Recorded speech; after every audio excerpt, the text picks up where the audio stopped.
هرچی خلق برده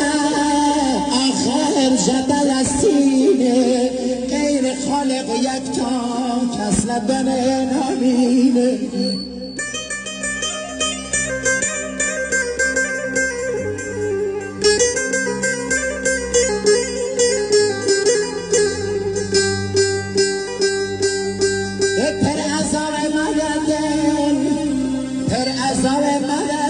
مزفر آخشونه تقبره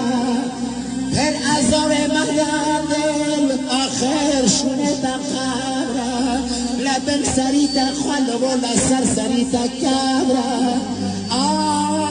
لبی دنیا میبانی و کس مگجبره جهق را حکم بره لعجل کم سره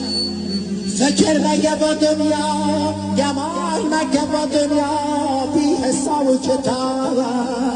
هر کار بگیرد دنیا صادرات جوابه